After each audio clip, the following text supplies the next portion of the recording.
Okay, so there are situations where just doing the cleanup on the edges isn't gonna cut it, and we need to come in and dig a little deeper into our arsenal and pull out some more tools and do more of a haircut.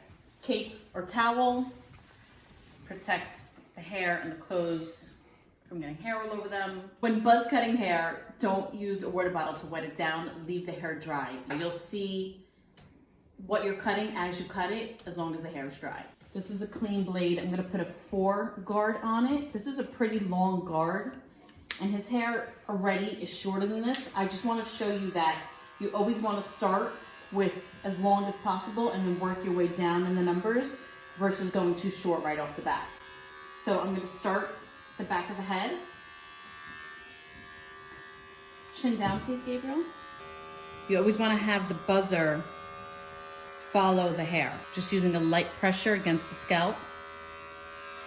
And as I come up, if you notice, I'm using a sweeping motion with my hand, with my wrist. So you're coming in this way. That's gonna elongate the hair here to help you blend it. And again, I have a long or a high number on my buzzer.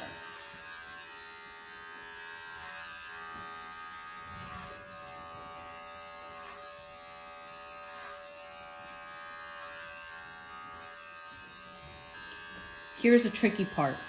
You don't want to cut into any of this hair up here. So what I'm going to do is just hold it to the side.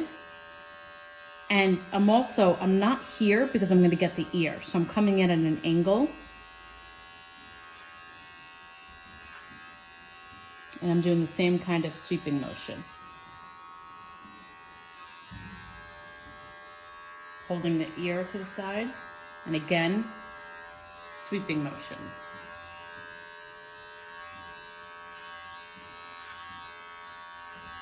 It's important that you come in from different angles with the buzzer because it doesn't account for growth patterns in the hair. Okay, so now I've started with the longer and I've cleaned it up. I'm no longer coming anywhere near this. Now we're gonna go to the number lower than this. Okay, next I'm working with my 3.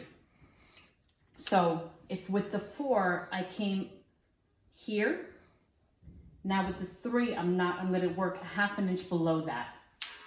So here I am with the 3 and same motion, but now I'm still using this same motion, but I'm not coming up any higher than the occipital bone.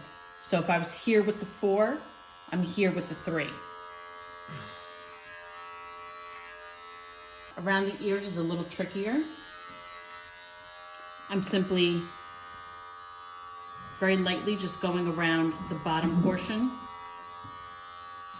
First forward and then back. Notice I'm not anywhere near here. I'm tilting this so that I'm just getting the bottom. Okay, so on and so forth. So we got the 3.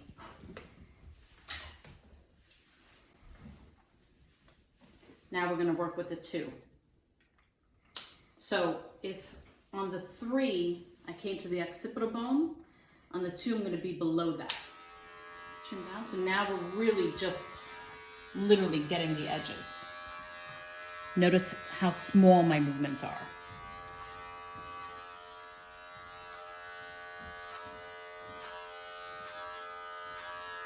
Here's even trickier. If I was at an incline before, I'm even at a steeper incline now. I'm just working with these 2 portions. Right now I'm working with just this portion of the blade. None of the rest of this is touching the head, and I'm just getting the edges. Okay, now I turn it. Now it's these 2, just the edges.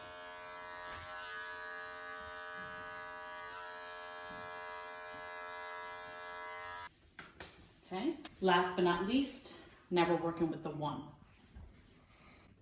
Always clean the hair off the blade in between. Okay, so again, I'm only working now with the 1.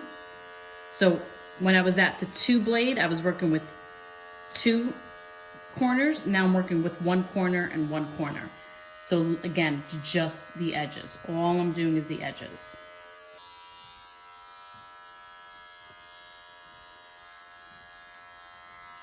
So just this corner, just the edges.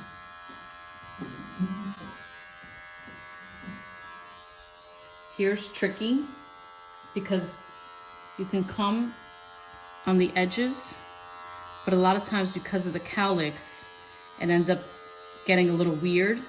So this is where, if you have the option to have a lever, pull the lever up and just come in ever so in these teensy tiny motions. And that's gonna help blend in at the bottom.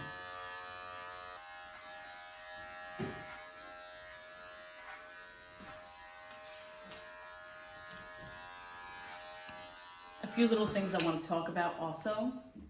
We're not touching any of this hair up here, right? That just gets way too complicated and you get involved with all the cowlicks. So I haven't gone past the temple area and anything I'm touching. Last but not least, now we go to our buzzer. So from cutting the hair up here, I have all this hair here. I really can't see where his hairline is. Just want to get the hair off so that you can see what needs to get cut. Okay, Gabriel, can you hold still for another minute? Yeah. So I never want to come above the natural growth of the hair. So all I'm doing is I'm going to come in below that and just get those tiny little baby hairs that are underneath. I'm not messing with the natural growth pattern at all. The less you mess with the natural hair pattern, the better the regrowth. So here on the edges, instead of coming this way, I'm coming in with the corners just to get these little hairs. Here I'm using the center of the ear. I want to come straight away.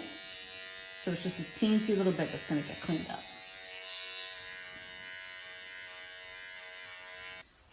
Now, in a salon, when you have the tools, you can come and scissor over comb and you can clean this up and really do a very detailed cut.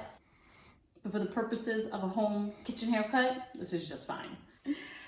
And the best part, they can jump right in the shower and don't have to be itchy for the rest of the day. A few other notes, particularly little men, when they get hair in front of their face, they start itching a lot and going for their face a lot. Let them itch. You can come in, if they're a relative and they don't mind, you can blow on their face, that gets the hair off of it. You can come in and like get those little pieces off so that they're not bothering you to itch all over their face the whole time.